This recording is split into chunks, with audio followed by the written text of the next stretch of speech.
Welcome to my podcast where we talk all things tourism. In this episode, we will be discussing the effects that sustainability has on people's choices.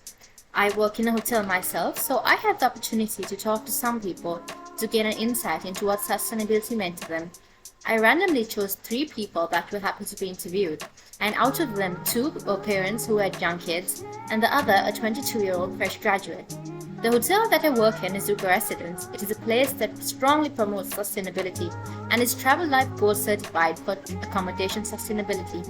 So what better place to question sustainability? I asked all of them 3 questions each.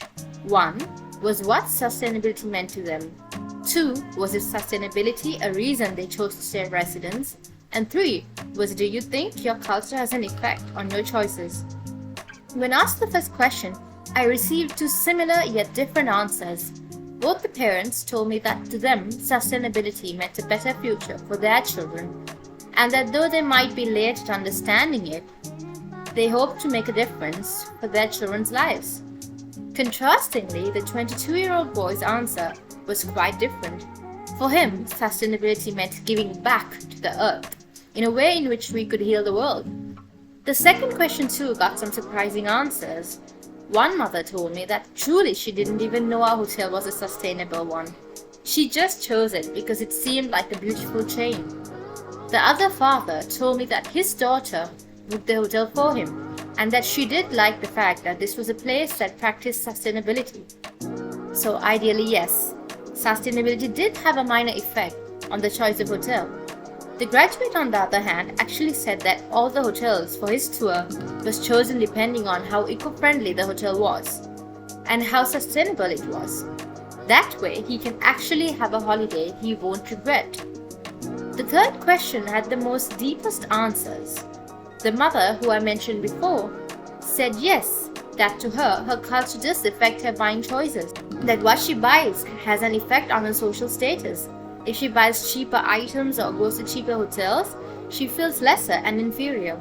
Also, considering her upbringing, her family and friends will judge her.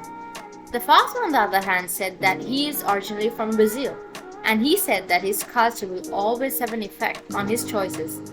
To him, money is valuable, but more than that, it's the memories that will always count. He said that in Brazil, family is closely knit together, and for him, that the culture of having family first will always affect his choices. He said that no matter what it is he buys, he ensures that his family benefits from it. The boy, on the other hand, said that this is 2023. Nowadays, we have the ability to do what we want when we want. Judging and criticizing has no place in today's society.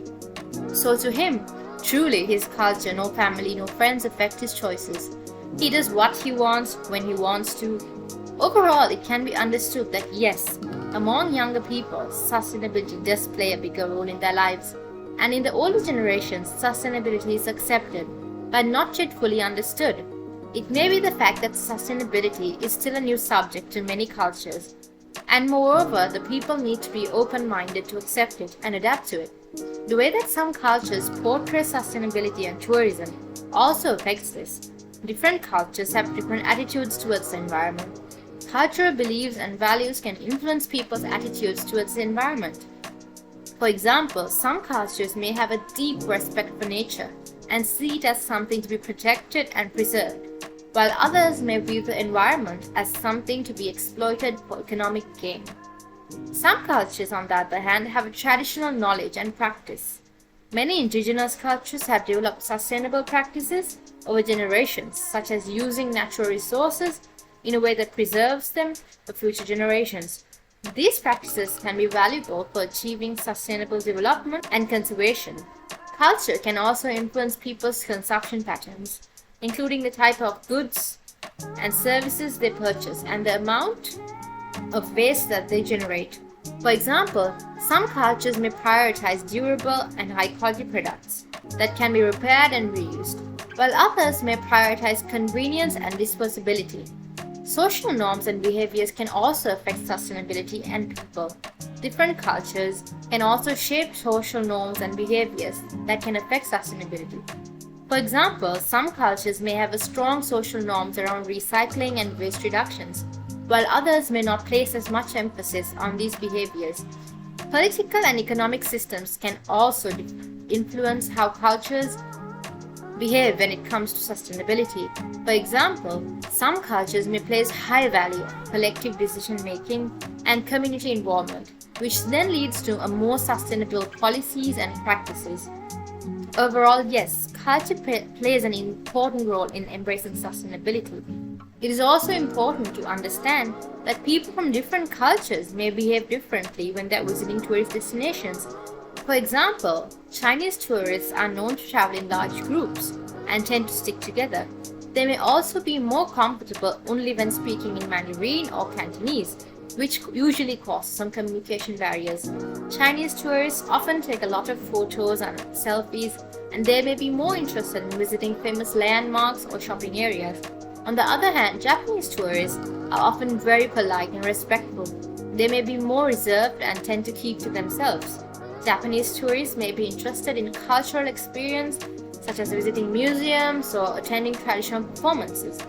American tourists, differently, tend to be outgoing and may strike up conversations with locals and other tourists.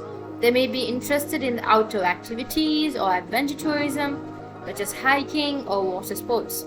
American tourists may also be more comfortable speaking only English and may expect English to be spoken in tourist areas. European tourists, on the other hand, are known to be more laid back and relaxed. They may enjoy visiting historical sites or cultural landmarks and may be interested in trying local food and drink. European tourists may also be more environmentally conscious and may prioritize eco-friendly tourism activities. European tourists also engage in sustainable activities in many countries eagerly. There is actually a group of tourists that travel around the world engaging in activities that promote sustainability and recycling and eco-friendly travels. This is a really good example for the rest of the world. Middle Eastern tourists, on the other hand, may have specific dietary requirements and they only eat halal food. They may dress more conservatively than tourists from other cultures and may be more reserved in their interactions with locals or other tourists. It's important to remember that different cultures have different attributes, different practices, different understandings, and we are all humans with different opinions and thoughts. No two cultures are alike, no two people are alike. It is even more important to remember that these are general observations and that these individuals may not necessarily fit these stereotypes. When interacting with tourists from different cultures, it's always important to be respectful and open-minded. All in all, it's important to remember that sustainability and tourism are two subjects that go hand in hand. It's important to have good sustainability practices to ensure that tourism happens in a way that it can happen for a long time.